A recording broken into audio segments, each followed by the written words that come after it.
welcome back to my YouTube channel. If you're new here, my name is Oriane, and in today's video I just wanted to introduce the concept of finding your purpose. It's a concept that I was introduced to earlier this year through my job, and I feel like it's really easy to go through life without knowing what your purpose is, or at least like what makes you happy, like what makes your soul happy. And you know, I'm not trying to come here and like act like I know my purpose. I absolutely do not, but I just thought that it would be good to share my experience and to share the tools that were used to try to discover your inner purpose. So if that's something that you're interested in, stay tuned.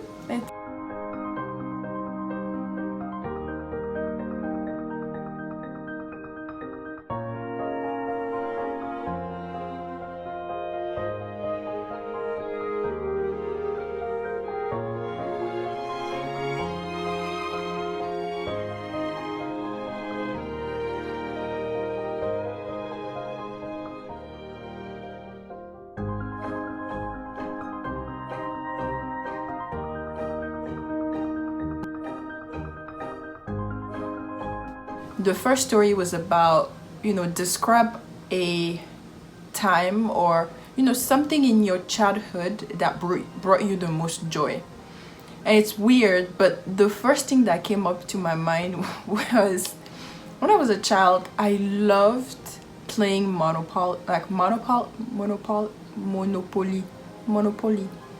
don't know how you say it with the American accent. Monopoly, the game with the cash, the bills, where you have to buy properties. Yes, Monopoly. I used to love to play by myself, but not actually play the game, but play with the bills. So my mom is a businesswoman. She's always had her own business selling different stuff, and I remember growing up, she would write down checks and we'll go to the bank and she will wait in the car, and I would go in the bank and deposit the checks and wait at the counter, and the lady would like write down those slips, and I used to be fascinated by that. And then I would come home and sit down, open the Monopoly, take all of the bills and act like it's a cash register. I would write down checks for myself on pieces of paper to this person, this amount of money, sign it. You know how they do it at the bank when you're trying to like take money out, when they make you fill things. Because I used to help my mom with that. I used to love going to the bank to do that kind of thing. So I would come home and, you know, like spend hours and hours in my room being both the cashier. I'll be the cashier, I'll be the manager of the bank, I'll be the client, I'll play so many different roles all by myself. I would write checks to myself as the client, and I'll be the cashier counting the bills, like, because I was just fascinated with the whole idea of money, making money, and how money is exchanged. Like, I think it's really the exchange of money between different parties that I used to be fascinated with. So it's really not surprising to me that I ended up studying finance and then accounting, with the whole idea of money. So that's one story. And I think the second scenario was like a time in your teenage years where you encountered an obstacle and how it made you stronger. Something very hard that happened in my teenage years was breaking up with a very dear group of friends of mine. Just girls that I thought were my sisters, and they ended up not being that. Like, just your common high school drama where someone lies and everybody believes the lies, and then you're just left out. And that was me in high school, with that specific group of friends, and we ended up not being friends anymore. And I had to and they were my childhood friends, like people that I grew up with, like literally didn't really make any friends outside of that group. So being the only one left out, I remember like trying to make new friends, and at the end of the day, I feel like it's just what needed to happen in my life to be able to meet the people that I met Like the new group of friends that I have that's so dear to my heart, I would have never met them. That's another story. And then there's another scenario where you have to talk about another story, like you know, something around your work, you know, something that you did at work, a situation that was stressful but that you ended up turning well. What was the result from that? And I remember my story was about, you know, working on a project at work where I felt very invisible. I was working very hard, I was by myself, and you know, no one was necessarily checking on me. Like no one was making sure that I was okay, although I was like reaching out and, you know, constantly asking for feedback. And I just felt very alone. I felt very lonely throughout the entire project, and it was a very frustrating project too. And it was, you know, remote and, you know, very, very frustrating, but kept it together, did an amazing job. And I'm not even trying to sugarcoat it. I mean, amazing job on that project. I was very proud of myself. And then at the end of the project, you know, the senior manager on the project, you know, gave me like the biggest reward that I've ever gotten on a project ever. And I remember getting the reward and I was so shocked because that person never really made me feel like I ever did a good job. You know, like I would do things, they'd be like, oh okay.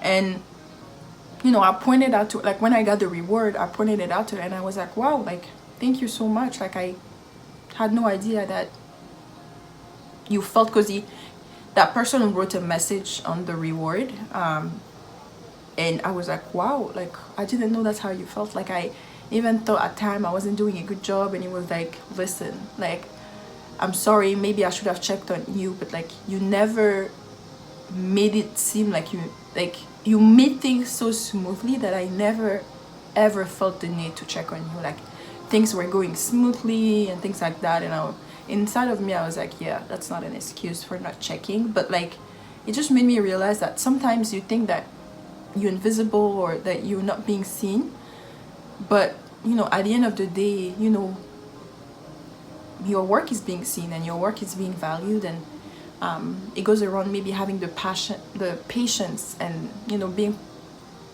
like perseverant, or having perseverance and being resilient to just continue doing the best job that you can. Once you go through different scenarios and different questions, you would write down the different themes.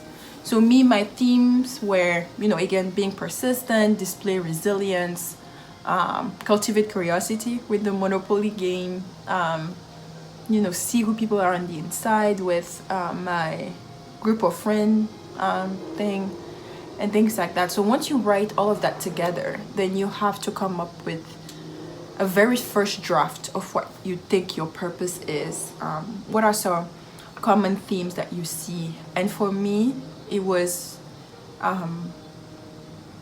again around being curious, being persistent, and being around people that make me feel the best that I can be. That's how I thrive.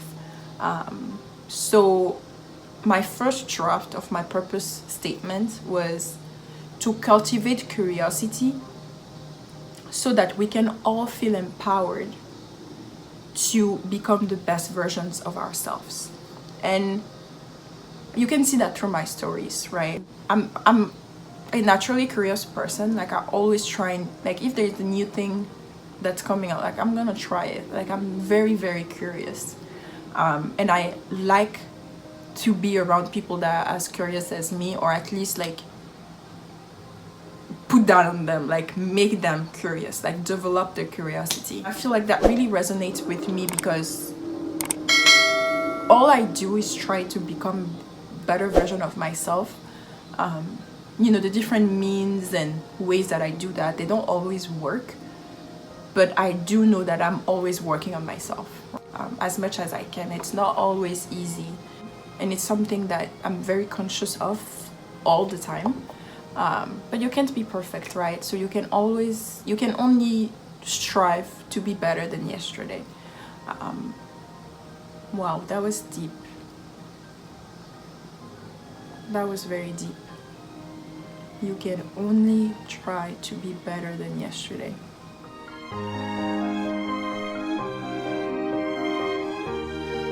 I hope this video helps you maybe think about, you know, what's my purpose, what makes me happy, you know, how can I make an impact on this world.